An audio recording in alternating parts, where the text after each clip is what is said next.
Friday marked the final day of the 2019 Interstate Series and all eyes were on the unofficial preliminary final between Tasmania and Victoria. The Victorians were hunting a fifth men's crown in 6 years, while the hosts were desperate to continue their dream week and join New South Wales in the afternoon's final. In a tense morning, the Vic's saviour ended up being debutant Andre Lorte, the Kingston Heath member using a sprinkler head to perfection to go 2-up late in his match with Tassie's Ryan Thomas. Lorte produced some more magic with this walk-off birdie to seal a 2-1 win and send the Victorian men to a third straight Interstate Series decider. After finishing level on contests and matches won, a 4-all draw in the final would see Victoria crowned winners on the back of winning more number 1 matches throughout the week. There was only time for a sandwich and a stretch and Andre Lorte didn't seem to cool down at all during the break. Lorte was 1-up through 5 holes before going on a tear, doubling his advantage after finding the green at 6, while Garner's third came up a fraction short. Lorte then rocketed to 5-up through 10 holes on his way to a 6-5 win. New South Wales controlled the bottom of the order, with Lucas Higgins getting the first point on the board for the Blues in the number 7 match against Aidan Dodone. This monster on 13 keeping him 2-up, the New South Welshman eventually winning 5-4. In the first group off, Conrad Kupek was doing his best to hang with fellow debutant Jai Picken, the New South Welshman storming to a 3-up lead with this bomb on 13. I got out of that. Both players produced beauties to be in tight on 16. But after chipping out from the trees, Kupek could only roll this home for par. Picken showed he had no interest in the match going up 17, the 18-year-old sinking this for a 3-2 win. Shepparton's Kyle Michelle was doing his part to keep the Victorians in the contest, the veteran edging ahead of Oz amateur runner-up Nathan Barbieri on the front 9. Michelle manufactured another birdie on 11 and wouldn't be headed from that point on, eventually winning 4-3. The highest ranked player in the field, Blake Windred, brought out all the tricks in his battle against Victoria's Blake Collier, the world number 17 holing out from 100 yards on the 4th to go 1-up, before responding to Collier's par putt on 5 with this to keep the advantage. After cranking 1 on 6, Windred couldn't capitalise, escaping with a half after this curling birdie try from Collier came up just short. Another hole out from Windred on 9, this time a chip in from behind the green, had him 3-up at the turn, before Captain Collier missed this putt on 10 that would have cut the deficit to 2. From there, the best player in the field put the foot down, making a beautiful birdie on the par 3 11th to be on the march, later securing a crucial point for his team 6-5. With the scoreline reading 3-2 to New South Wales, Victoria could only afford to lose one more match, and gun Harrison Crowe was looking to help put the contest to bed.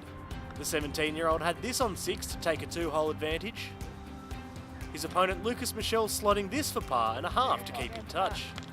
On 13, Crowe set up another chance to go 2-up. And after Metropolitan's Michelle barely missed from distance, the young gun couldn't extend his advantage. On 16, after needing to punch out from the left and right trees, Crowe jammed his wedge in close to pile the pressure on veteran Michelle. The Victorian played a beautiful chip into the bank but couldn't convert for the up and down. Crowe winning the hole with par on his way to a 2-1 victory. 2 matches were still on course, and with New South Wales ahead 4-2, Victoria needed to win both to achieve the three-peat. Royal Melbourne's Darcy Brereton was locked in a tight battle all day with Pymble Golf Club debutant James Conran, Brereton with this birdie try on 10 to draw things level. The Victorian missed, but Conran couldn't go up and down. The match turned on its head when 20-year-old Conran's birdie try on 11 had too much pace. And Brereton made no such mistake to suddenly lead by 1. 2-up with 3 to play, Brereton had a chance to end proceedings on 16 after he left his pitch 15 feet above the hole. And from a tough lie in the bunker, Conran could also only manage a bogey 6, leaving the New South Welshman 2 down with 2 holes remaining. Both players found the fairway and the front part of the green on 17, Brereton leaving his long-range birdie try short, before Conran used the reed to ensure a par and pile the pressure back on his opponent. Still 2-up, Brereton had this to win the Vic's third point, but Conran had made sure this battle would go the distance. The only other duo still on course were number 3's Matthias Sanchez and Josh Armstrong. Like teammate Brereton up ahead, Sanchez was 2-up standing on the 17th fairway and the match play specialist delivered. But Armstrong wasn't ready to roll over, the 19-year-old settling pin high to give himself a look at birdie as well. Sanchez's teammates arrived to fill him in on the current situation, and if the Victorian looked shocked at the news, he couldn't have been too surprised when a clutch Armstrong produced this.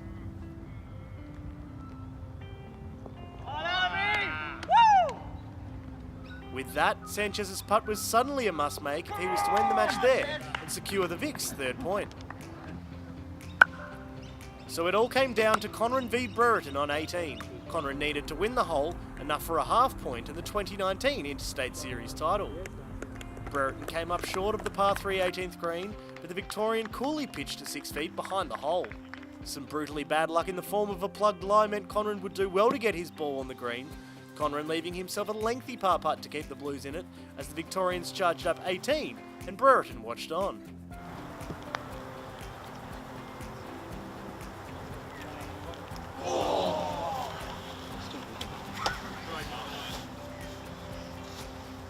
After missing for bogey, Conran conceded, the drama-filled contest finishing at 4 matches apiece, Victoria winning its 5th men's interstate series in 6 years.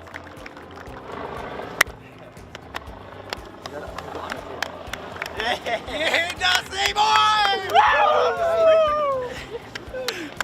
Atta boy. Thank you. Cheers, mate. Well done, Andre.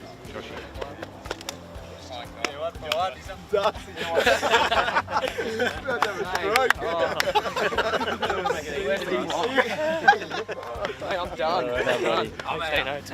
I'm out. So after a last hole birdie on Friday morning by WA's Hayden Barron in the number 1 match against New South Wales, Victoria draws level with New South Wales on matches in the round robin and wins the final on a countback. WA finished just ahead of Tasmania in a brilliant performance from the hosts, ahead of Queensland, South Australia and the Northern Territory.